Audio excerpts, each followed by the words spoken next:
Hello friends, welcome to my channel. आज के इस वीडियो में हम लोग आरआरबी एनटीपीसी के एक और प्रीवियस ईयर क्वेश्चन पेपर को आपके साथ डिस्कस करेंगे, वो भी यूथ कंपटीशन टाइम्स के बुक के अकॉर्डिंग। इसके पहले के वीडियोस में भी हमने आरआरबी एनटीपीसी के प्रीवियस ईयर क्वेश्चन पेपर्स को आपके साथ डिस्कस किया है। अगर अभी तक आपने उन वीडियोस को नहीं देखा है तो उन वीडियोस का लिंक आपको डिस्क्रिप्शन बॉक्स में मिल जाएगा, आप उसे जाके देख सकते हैं। तो बिना देरी किए चलिए आज का ये वीडियो स्टार्ट करते हैं। तो आज की इस वीडियो में हम लोग 30 जनवरी 2021 के एग्जाम में पूछे गए क्वेश्चंस का ही डिस्कशन आपके साथ करेंगे। तो क्वेश्चन नंबर 1 है, 1969 में सरकार ने कितने प्रमुख बैंकों का राष्ट्रीयकरण किया था? तो इस क्वेश्चन का सही जवाब है ऑप्शन ए 14। 1969 में सरकार ने 14 प्रमुख बैंकों का राष्ट्रीयकरण किया था। फिर क्वेश्चन नंबर 2, एक त्रिभुज की दो भुजाओं की लंबाइयाँ क्रमशः 7 सेंटीमीटर और 8 सेंटीमीटर है और इन दोनों भुजाओं के बीच बने कोण का माप 60 डिग्री है। त्रिभुज की तीसरी भुजा की लंबाई सेंटीमीटर में ज्ञात कीजिए। तो इस क्वेश्चन का सही जवाब है ऑप्शन बी √57। फिर क्वेश्चन नंबर 3, नीति आयोग के बारे में निम्नलिखित में से कौन सा कथन गलत है? तो इस क्वेश्चन का सही जवाब है ऑप्शन सी, इसकी स्थापना 1 जनवरी 2016 को की गई थी। यह कथन नीति आयोग के बारे में गलत है क्योंकि नीति आयोग की स्थापना 1 जनवरी 2015 में की गई थी, जबकि ऑप्शन सी में ईयर में 2016 लिखा है। फिर क्वेश्चन नंबर 4, यदि a पे पावर 1/3 इक्वल्स टू 6 है तो a² माइनस 36a का मान ज्ञात कीजिए। तो इस क्वेश्चन का सही जवाब है ऑप्शन डी 38,880। फिर क्वेश्चन नंबर 5, शुद्ध कार्बन को डैश पर संश्लेषित करके हीरा बनाया जा सकता है। तो इस क्वेश्चन का सही जवाब है ऑप्शन सी, अत्यधिक उच्च दाब और उच्च तापमान पर। हीरा कार्बन का क्रिस्टलीय अपरूप है। शुद्ध हीरा पारदर्शी तथा चमकदार होता है और इसका प्राकृतिक स्रोत किम्बरलाइट होता है। शुद्ध कार्बन को अत्यधिक उच्च तापमान और उच्च दाब पर संश्लेषित करके एक नियंत्रित प्रक्रिया द्वारा कृत्रिम हीरा बनाया जाता है। फिर क्वेश्चन नंबर 6, एक तस्वीर की ओर इशारा करते हुए रजत ने कहा, वह मेरी सास की इकलौती पुत्री का पुत्र है। तस्वीर में मौजूद व्यक्ति का रजत से क्या संबंध है? तो इस क्वेश्चन का सही जवाब है ऑप्शन डी, तस्वीर में मौजूद व्यक्ति रजत का पुत्र है। फिर क्वेश्चन नंबर 7, खेड़ा जिले के किसानों की सहायता के लिए महात्मा गांधी ने सत्याग्रह का आयोजन किस वर्ष किया? तो इस क्वेश्चन का सही जवाब है ऑप्शन सी 1918 में। फिर क्वेश्चन नंबर 8, बारडोली सत्याग्रह जो कि किसानों का एक आंदोलन था की अगुवाई किस भारतीय राष्ट्रवादी नेता द्वारा की गई थी? तो इस क्वेश्चन का सही जवाब है ऑप्शन सी सरदार वल्लभ भाई पटेल। बारडोली सत्याग्रह भारतीय स्वाधीनता संग्राम के दौरान वर्ष 1928 में हुआ एक प्रमुख किसान आंदोलन था जिसका नेतृत्व सरदार वल्लभ भाई पटेल ने किया था। फिर क्वेश्चन नंबर 9, 1947 में भारत के स्वतंत्र होने के समय ब्रिटिश भारत का वायसराय कौन था? तो इस क्वेश्चन का सही जवाब है option B Lord Mountbatten. Lord Mountbatten Bharat के अंतिम वायसराय और स्वतंत्रता के बाद देश के पहले गवर्नर जनरल थे। फिर क्वेश्चन नंबर 10, 40 बच्चों पर किए गए एक सर्वेक्षण में पाया गया कि 25% बच्चों ने फुटबॉल खेलना पसंद किया। कितने बच्चों ने फुटबॉल खेलना पसंद नहीं किया? तो इस क्वेश्चन का सही जवाब है ऑप्शन सी 30। फिर क्वेश्चन नंबर 11, एक खिलौना कार का विक्रय मूल्य 540 रुपीज़ है। यदि दुकानदार ने इस पर 20% लाभ कमाया हो तो इस खिलौना कार का क्रय मूल्य ज्ञात कीजिए। तो इस क्वेश्चन का सही जवाब है ऑप्शन ए 450 रुपये। फिर क्वेश्चन नंबर 12, भारत सरकार ने 2 नागरिक पुरस्कार भारत रत्न और पद्म विभूषण किस वर्ष से देना प्रारंभ किया? तो इस क्वेश्चन का सही जवाब है ऑप्शन ए 1954 से। भारत रत्न और पद्म विभूषण पुरस्कार वर्ष 1954 ईस्वी में शुरू किया गया था। पद्म विभूषण सम्मान भारत सरकार द्वारा दिया जाने वाला दूसरा उच्च नागरिक सम्मान है, जो देश के लिए असैनिक क्षेत्रों में बहुमूल्य योगदान के लिए दिया जाता है, और यह सम्मान भारत के राष्ट्रपति द्वारा दिया जाता है। और बात करें अगर भारत रत्न की, तो भारत रत्न भारत का सर्वोच्च नागरिक सम्मान है। यह सम्मान राष्ट्रीय सेवा के लिए दिया जाता है। फिर क्वेश्चन नंबर 13, यहाँ मैथ्स का एक क्वेश्चन पूछा है और इसका सही जवाब हो जाएगा ऑप्शन सी, √3/2। फिर क्वेश्चन नंबर 14, दिए गए विकल्पों में से उस संख्या का चयन कीजिए जो निम्न तालिका में प्रश्न चिन्ह के स्थान पर आएगी। तो इस क्वेश्चन का सही जवाब है ऑप्शन डी, 13। फिर क्वेश्चन नंबर 15, निम्नलिखित में से कौन सा अन्य से असंगत है? मूंग, मटर, मक्का, राजमा। तो इस क्वेश्चन का सही जवाब है ऑप्शन डी, मक्का। मूंग, मटर तथा राजमा तीनों दालों के अंतर्गत आते हैं, जबकि मक्का इन तीनों से अलग है। फिर क्वेश्चन नंबर 16, अनीता 15% वार्षिक साधारण ब्याज की दर पर 5000 का ऋण लेती है। एक वर्ष की समाप्ति पर उसे ब्याज के रूप में कितनी राशि का भुगतान करना होगा? तो इस क्वेश्चन का सही जवाब है ऑप्शन सी, 750। फिर क्वेश्चन नंबर 17, साइन पे पावर -1 1/√2 का मुख्य मान डैश है। तो इस क्वेश्चन का सही जवाब है ऑप्शन बी, x/4। फिर क्वेश्चन नंबर 18, एक ऐसा पाइथागोरियन ट्रिक लिखे जिसका सबसे छोटा सदस्य 8 हो। तो इस क्वेश्चन का सही जवाब है ऑप्शन सी, 8, 15 और 17। फिर क्वेश्चन नंबर 19, पेरिस में स्थित international institute of educational planning संयुक्त राष्ट्र के किस संगठन का अंग है? तो इस क्वेश्चन का सही जवाब है option B, UNESCO. International institute of education planning शैक्षिक नीति, योजना और प्रबंधन का समर्थन करने वाला संयुक्त राष्ट्र की एक विशिष्ट संस्था है, और इसकी स्थापना 1963 ईस्वी में यूनेस्को के अभिन्न अंग के रूप में पेरिस में की गई थी। फिर क्वेश्चन नंबर 20, निम्नलिखित में से कौन सा राजमार्ग राजस्थान के अधिकांश भाग को कवर करता है? तो इस क्वेश्चन का सही जवाब है ऑप्शन बी, NH15 यानी राष्ट्रीय राजमार्ग 15 राजस्थान के अधिकांश भाग को कवर करता है। यह पठानकोट, गंगानगर, हनुमानगढ़, बीकानेर, जोधपुर, पोखरण, जैसलमेर, बाड़मेर, जालोर तथा कांडला बंदरगाह तक जाता है। फिर क्वेश्चन नंबर 21, भारत का संविधान किस वर्ष से लागू हुआ था? तो इस क्वेश्चन का सही जवाब है ऑप्शन डी, 1950 को। भारत का संविधान 1950 ईस्वी से लागू हुआ था और संविधान सभा द्वारा इसे 26 नवंबर 1949 ईस्वी को पारित किया गया था। फिर क्वेश्चन नंबर 22, निम्नलिखित में से कौन रोम का गुण नहीं है? तो इस क्वेश्चन का सही जवाब है ऑप्शन सी, इसे वोलेटाइल मेमोरी के रूप में जाना जाता है। यह जो कथन है रोम के बारे में, ये गलत है, क्योंकि ये रोम का गुण नहीं है। रोम एक नॉन वोलेटाइल मेमोरी है। फिर क्वेश्चन नंबर 23, यदि डिवीजन का अर्थ जोड़ है, प्लस का अर्थ घटाना है और मल्टीप्लाई का अर्थ विभाजन है और माइनस का अर्थ गुणा है, तो निम्नलिखित में से कौन सा समीकरण सही नहीं होगा? तो इस क्वेश्चन का सही जवाब है ऑप्शन डी, ये जो समीकरण है वो सही नहीं होगा। फिर क्वेश्चन नंबर 24, 352 सेंटीमीटर लंबाई और 100 सेंटीमीटर चौड़ाई वाले एक आयताकार क्षेत्र में लगाने के लिए 10 सेंटीमीटर लंबाई और 8 सेंटीमीटर चौड़ाई वाले कितने टाइल्स की आवश्यकता होगी? तो इस क्वेश्चन का सही जवाब है ऑप्शन डी, 440। फिर क्वेश्चन नंबर 25, चंद्रयान 2 के रोवर प्रज्ञान की विद्युत शक्ति उत्पादन क्षमता कितनी है? तो इस क्वेश्चन का सही जवाब है ऑप्शन ए, 50 वाट।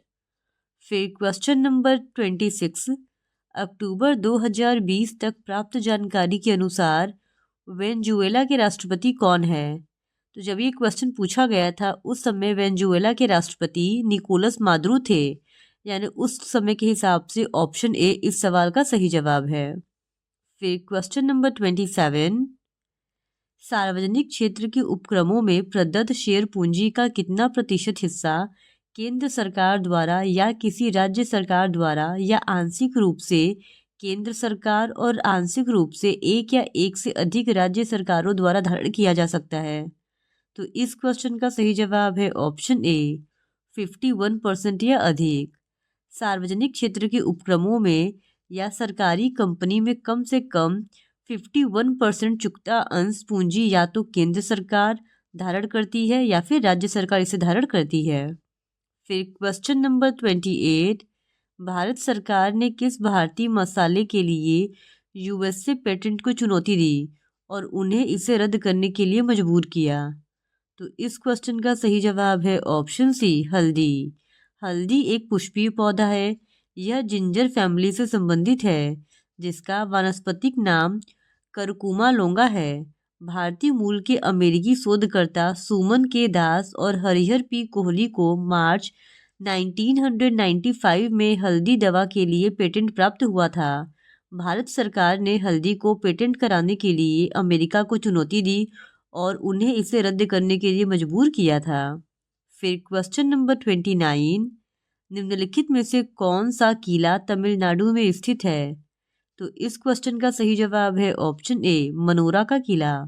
मनोरा किला तमिलनाडु के तंजावुर जिले में स्थित प्राचीन किला है और इसका निर्माण 1814 से 1815 ईस्वी में किया गया था तथा इसके निर्माता मराठा शासक सरफोजी द्वितीय थे।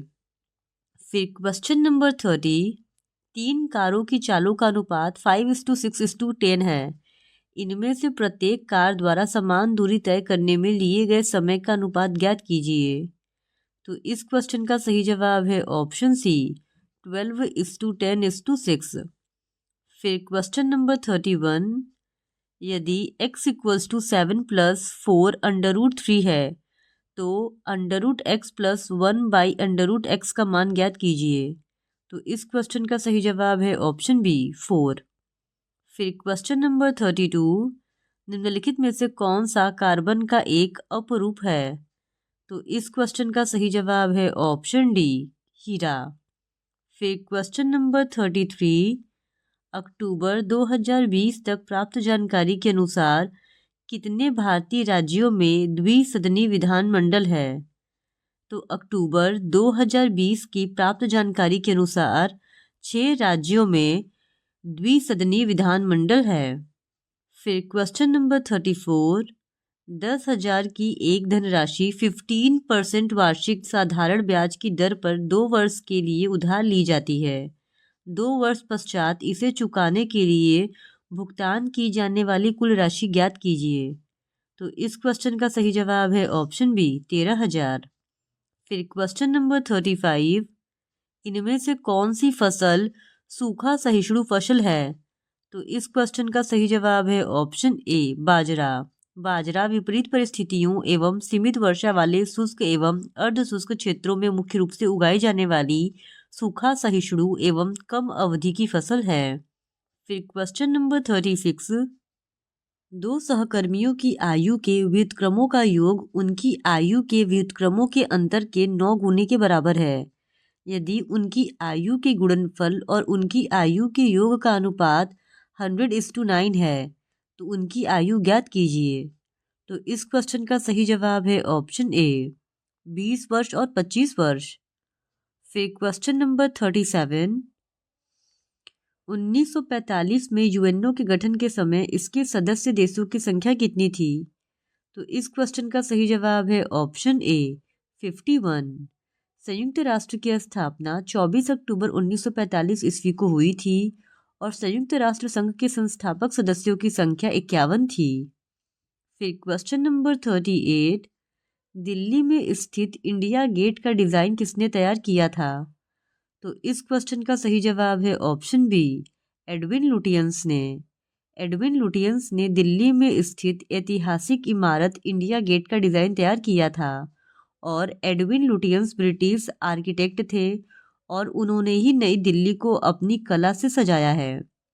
फिर क्वेश्चन नंबर 39, यदि 4% चीनी युक्त 8 लीटर विलयन को उबालने पर 2 लीटर पानी वाष्पित हो जाता है तो शेष विलयन में चीनी का प्रतिशत ज्ञात कीजिए। तो इस क्वेश्चन का सही जवाब है ऑप्शन बी 16/3%। फिर क्वेश्चन नंबर 40, निम्नलिखित 4 शब्दों में से 3 किसी प्रकार से एक समान है और एक असंगत है। असंगत शब्द का चयन कीजिए। तो इस क्वेश्चन का सही जवाब है ऑप्शन सी अध्यादेश। दिए गए शब्द अनुच्छेद, प्रस्तावना तथा अनुसूचियां तीनों संविधान के अंतर्गत आते हैं, जबकि अध्यादेश इन तीनों से अलग है। फिर क्वेश्चन नंबर 41, दिए गए विकल्पों में से उस अक्षर समूह का चयन कीजिए जो निम्नलिखित श्रेणी में प्रश्न चिन्ह के स्थान पर आ सकता है। तो यहाँ पे नीचे लेटर्स का एक क्लस्टर दिया हुआ है और हम लोगों को बताना है कि इस सीरीज में क्वेश्चन मार्क की जगह क्या आएगा। तो यहाँ पे जो चारों ही वर्ड्स के क्लस्टर हैं वो किसी न किसी पैटर्न को फॉलो कर रहे हैं। तो हमको बताना है कि क्वेश्चन मार्क की जगह कौन सा वर्ड्स का क्लस्टर आएगा। तो इस क्वेश्चन का सही जवाब हो जाएगा ऑप्शन सी GRU। फिर क्वेश्चन नंबर 42, कुतुब मीनार का निर्माण किसने पूरा करवाया था। तो इस क्वेश्चन का सही जवाब है ऑप्शन बी फिरोज शाह तुगलक ने। कुतुब मीनार भारत में दक्षिण दिल्ली शहर के महरौली में स्थित ईंट से बनी विश्व की सबसे ऊंची मीनार है और दिल्ली के प्रथम मुगल शासक कुतुबुद्दीन ऐबक ने इसका निर्माण सन 1192 में आरंभ करवाया था, परंतु केवल इसका आधार ही बनवा पाया था वह। फिर इसके बाद उसके उत्तराधिकारी इल्तुतमिश ने इसे पूरा किया और इसमें 3 मंजिलों को बढ़ाया और फिरोज शाह तुगलक के शासनकाल में इसकी चौथी मंजिल को काफ़ी हानि पहुंची थी, जिस पर फिरोज शाह तुगलक ने चौथी मंजिल के स्थान पर 2 और मंजिलों का निर्माण करवाया था। तो इस तरह इस क्वेश्चन का सही जवाब हो जाएगा ऑप्शन बी फिरोज शाह तुगलक। फिर क्वेश्चन नंबर 43, संयुक्त राष्ट्र पर्यावरण कार्यक्रम UNEP को किस वर्ष CFC के उत्पादन को 1986 के स्तर पर स्थिर करने संबंधित समझौते पर आगे बढ़ने में सफलता हासिल हुई थी। तो इस क्वेश्चन का सही जवाब है ऑप्शन सी 1987 में। UNEP ने 1987 में CFC के उत्पादन को 1986 के स्तर पर स्थिर करने संबंधित समझौते पर आगे बढ़ाने में सफलता हासिल की थी। फिर क्वेश्चन नंबर 44, दो संख्याओं का योग 850 है और उनका HCF 25 है। ऐसी संख्याओं का एक संभव युग्म डैश है। तो इस क्वेश्चन का सही जवाब है ऑप्शन सी 225 और 625। फिर क्वेश्चन नंबर 45, निम्नलिखित में से कौन से विलयन में विद्युत का चालन नहीं होता है। तो इस क्वेश्चन का सही जवाब है ऑप्शन बी अल्कोहल और ग्लूकोज में। अल्कोहल एवं ग्लूकोज जलीय विलयन में आयनीकृत नहीं होते हैं और H+ आयन उत्पन्न नहीं करते हैं तथा ये अम्लीय अभिलक्षण प्रदर्शित नहीं करते हैं, अतः इनके विलयन में विद्युत का चालन नहीं होता है। फिर क्वेश्चन नंबर 46, एनोडाइजिंग प्रक्रिया में किस अम्ल का उपयोग किया जाता है। तो इस क्वेश्चन का सही जवाब है ऑप्शन बी तनु सल्फ्यूरिक एसिड। एनोडाइजिंग एक विद्युत रासायनिक प्रक्रिया है जिसके द्वारा एक धातु का पृष्ठ टिकाऊ एवं जंगरोधी बनाया जाता है और इस प्रक्रिया में एल्यूमिनियम ऑक्साइड की परत का निक्षेपण होता है।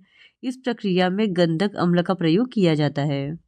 फिर क्वेश्चन नंबर 47, 4 अंकों की वह बड़ी से बड़ी संख्या ज्ञात कीजिए जो 66 से पूर्णतः विभाज्य है। तो इस क्वेश्चन का सही जवाब है ऑप्शन बी 9966। फिर क्वेश्चन नंबर 48, एकीकृत बाल संरक्षण योजना किस वर्ष शुरू की गई थी। तो इस क्वेश्चन का सही जवाब है ऑप्शन बी 2009-10 में।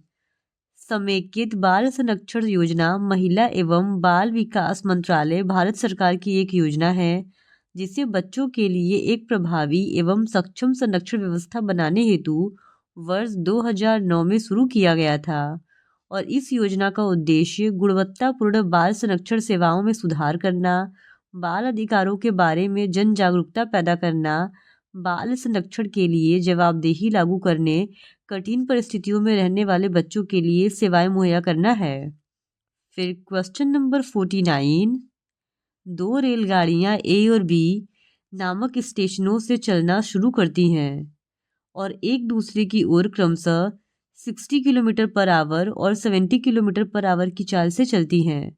उनके मिलने के समय दूसरी रेलगाड़ी पहली रेलगाड़ी की तुलना में 100 किलोमीटर अधिक दूरी तय कर चुकी होती है।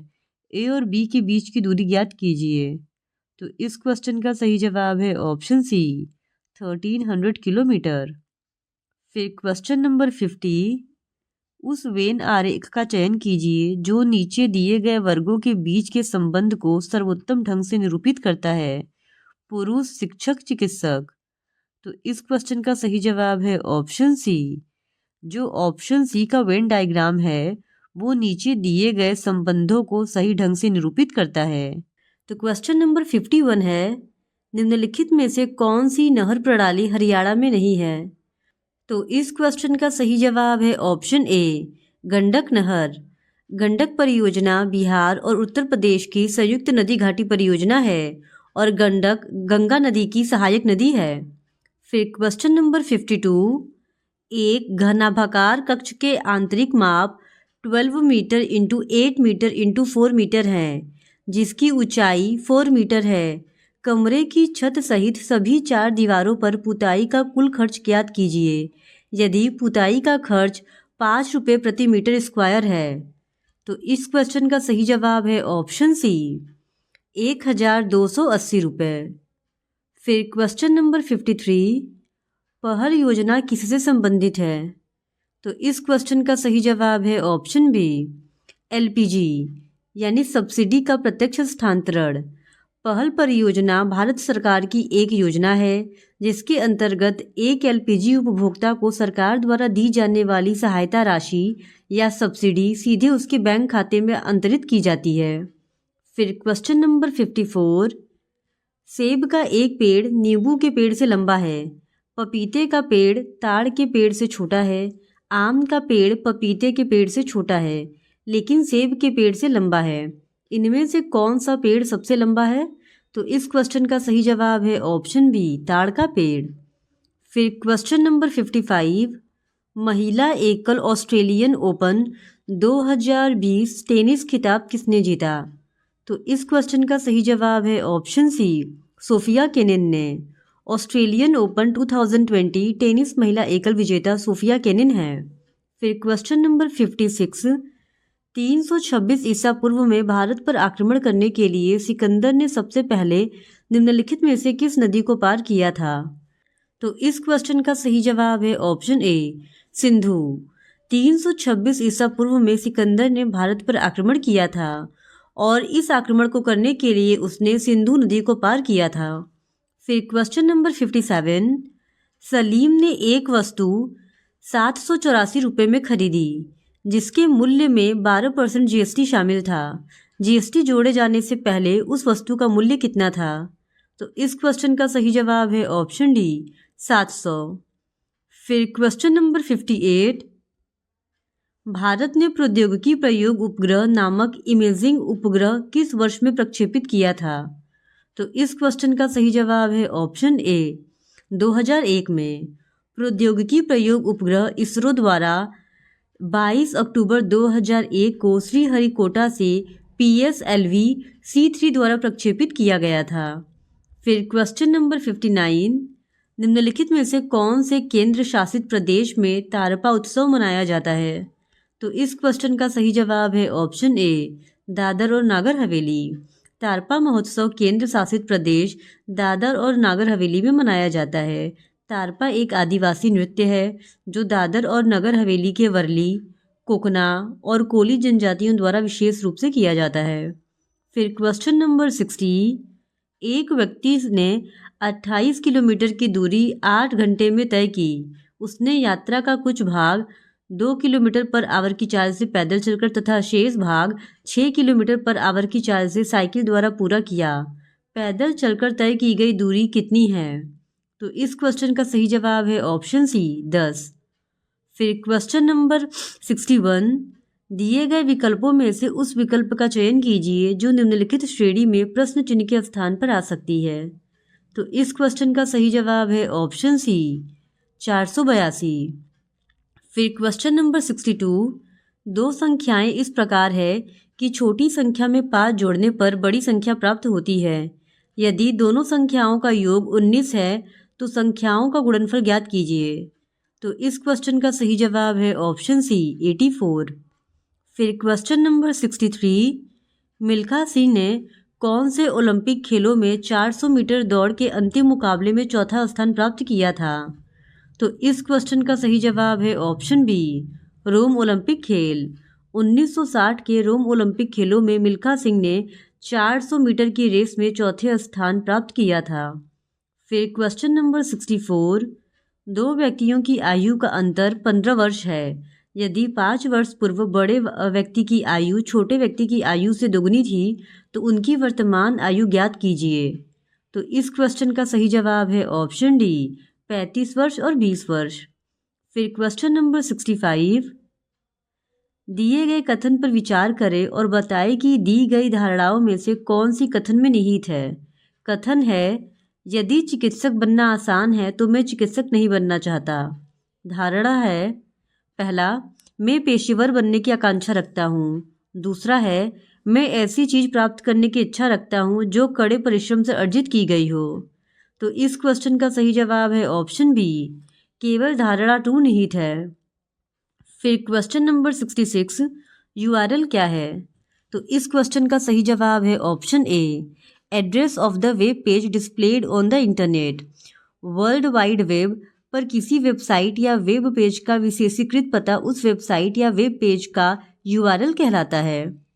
फिर क्वेश्चन नंबर 67, आईडीबीआई की स्थापना कब हुई थी? तो इस क्वेश्चन का सही जवाब है ऑप्शन ए 1964 में। भारतीय औद्योगिक विकास बैंक यानी आईडीबीआई की स्थापना भारतीय औद्योगिक विकास बैंक अधिनियम 1964 के तहत एक वित्तीय संस्था के रूप में 1 जुलाई 1964 को की गई थी और इसका मुख्यालय मुंबई में है।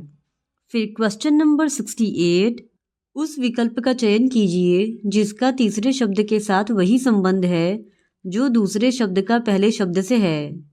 कुत्ता, फेफड़ा, मछली। तो इस क्वेश्चन का सही जवाब हो जाएगा ऑप्शन ए गलफड़े। जिस प्रकार कुत्ते फेफड़े द्वारा सांस लेते हैं उसी प्रकार मछलियाँ गलफड़े द्वारा सांस लेती हैं। फिर क्वेश्चन नंबर 69, जब 0.434343 को भिन्न के रूप में परिवर्तित किया जाता है तो प्राप्त परिणाम इनमें से किसके बराबर होगा? तो इस क्वेश्चन का सही जवाब है ऑप्शन बी 43/99। फिर क्वेश्चन नंबर 70, एक समबाहु त्रिभुज का परिमाप 36√3 मीटर है। इसकी ऊंचाई मीटर में ज्ञात कीजिए। तो इस क्वेश्चन का सही जवाब है ऑप्शन डी 18। फिर क्वेश्चन नंबर 71, 6 और 20 के लघुत्तम समापवर्त्य एलसीएम और महत्तम समापवर्तक एचसीएफ ज्ञात कीजिए। तो इस क्वेश्चन का सही जवाब है ऑप्शन ए 60 और 2। फिर क्वेश्चन नंबर 72, दिए गए विकल्पों में से उस संख्या का चयन कीजिए जो निम्नलिखित श्रेणी में प्रश्न चिन्ह के स्थान पर आ सकती है। तो यहाँ पे एक सीरीज दिया गया है और हम लोगों को बताना है कि यहाँ पे क्वेश्चन मार्क की जगह क्या आएगा। तो इस क्वेश्चन का सही जवाब है ऑप्शन ए 28। फिर क्वेश्चन नंबर 73, यदि किसी अंकित मूल्य पर 45% की छूट पर विक्रय मूल्य तथा 30% एवं 20% की दो क्रमिक छूटों के बाद विक्रय मूल्य का अंतर 84 रुपीज़ है तो अंकित मूल्य ज्ञात कीजिए। तो इस क्वेश्चन का सही जवाब है ऑप्शन डी 8400। फिर क्वेश्चन नंबर 74, निम्नलिखित में से किसका उपयोग नाभिकीय रिएक्टरों में मंदक के रूप में नहीं किया जाता है? तो इस क्वेश्चन का सही जवाब है ऑप्शन ए बोरान का। फिर क्वेश्चन नंबर 75, एक बैग में 3000 रुपीज़ है जिसमें 50 रुपये, 100 रुपये और 10 मूल्य वर्ग के नोट हैं। यदि 100 रुपये, 50 रुपये और 10 रुपये के नोटों का अनुपात क्रमशः 5:8:10 है तो बैग में 50 रुपये के मूल्य वर्ग के नोटों की संख्या ज्ञात कीजिए। तो इस क्वेश्चन का सही जवाब है ऑप्शन सी 24। फिर क्वेश्चन नंबर 76, नवजात बच्चे के शरीर में लगभग कितनी हड्डियां होती हैं? तो इस क्वेश्चन का सही जवाब है ऑप्शन बी 300 हड्डियां। नवजात शिशु के शरीर में लगभग 300 हड्डियां होती हैं और वयस्क मनुष्य में कुल हड्डियां 206 होती हैं। फिर क्वेश्चन नंबर 77, 4 क्रमागत अभाज्य संख्याओं में से अंतिम 3 का गुणनफल 7429 है और पहली 3 का गुणनफल 4199 है। इन अभाज्य संख्याओं में से सबसे बड़ी संख्या ज्ञात कीजिए।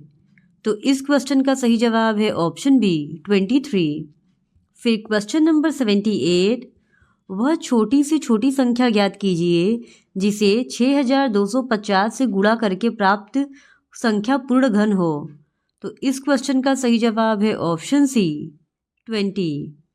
फिर क्वेश्चन नंबर 79, किसी त्रिभुज की तीनों मध्यिकाओं की लंबाइयाँ 3 सेंटीमीटर, 6 सेंटीमीटर और 5 सेंटीमीटर है। त्रिभुज का क्षेत्रफल ज्ञात कीजिए। तो इस क्वेश्चन का सही जवाब है ऑप्शन सी 4/3 √56 सेंटीमीटर स्क्वायर। फिर क्वेश्चन नंबर 80, यदि डिवीज़न का अर्थ जोड़ है, प्लस का अर्थ घटाना है, इनटू का अर्थ विभाजन है और माइनस का अर्थ गुणा है तो निम्नलिखित में से कौन सा समीकरण सही होगा? तो इस क्वेश्चन का सही जवाब है ऑप्शन ए। फिर क्वेश्चन नंबर 81, किस काल को भारतीय इतिहास का स्वर्ण युग कहा गया है? तो इस क्वेश्चन का सही जवाब है ऑप्शन डी गुप्त काल को। गुप्त काल को भारतीय इतिहास का स्वर्ण युग माना जाता है। फिर क्वेश्चन नंबर 82, बर्ड फ्लू किसके कारण होता है? तो इस क्वेश्चन का सही जवाब है ऑप्शन बी H5N1 वायरस के द्वारा। फिर क्वेश्चन नंबर 83, एक संख्या 3 से बड़ी है लेकिन 8 से कम है, इसके साथ ही यह 6 से बड़ी है लेकिन 10 से छोटी है, वह संख्या कौन सी है? तो इस क्वेश्चन का सही जवाब है ऑप्शन बी 7। फिर क्वेश्चन नंबर 84, भारत के राष्ट्रपति को शपथ कौन दिलाता है? तो इस क्वेश्चन का सही जवाब है ऑप्शन सी भारत के मुख्य न्यायाधीश। भारतीय संविधान के अनुच्छेद 60 में राष्ट्रपति द्वारा शपथ या प्रतिज्ञान का प्रारूप वर्णित है। भारत के राष्ट्रपति को शपथ भारत का मुख्य न्यायाधीश या उसकी अनुपस्थिति में उच्चतम न्यायालय का वरिष्ठ न्यायाधीश दिलाता है। फिर क्वेश्चन नंबर 85, यदि किसी कूट भाषा में क्रिकेट को ZOFZHBQ लिखा जाता है तो उसी कूट भाषा में फुटबॉल को किस प्रकार लिखा जाएगा? तो इस क्वेश्चन का सही जवाब है ऑप्शन डी CLLQYXII। फिर क्वेश्चन नंबर 86, नीचे दिए गए पाई आरेख में एक शहर के विभिन्न पेशेवरों की संख्या के बंटन को प्रदर्शित किया गया है। निम्नांकित पाई आरेख का अध्ययन करें और दिए गए प्रश्न का उत्तर दें। तो यहाँ पे एक पाई डायग्राम दिया गया है और इसको ऑब्जर्व करके पूछे गए क्वेश्चन को सॉल्व करना है। तो क्वेश्चन है, यदि किसी शहर की कुल जनसंख्या 2,50,000 है तो शहर में अभियंताओं की संख्या लगभग कितनी होगी? तो इस क्वेश्चन का सही जवाब है ऑप्शन सी 45,000। फिर क्वेश्चन नंबर 87, नीचे दिए गए पाई आरेख में एक शहर के विभिन्न पेशेवरों की संख्या के बंटन को प्रदर्शित किया गया है। निम्नांकित पाई आरेख का अध्ययन करें और दिए गए प्रश्न का उत्तर दें।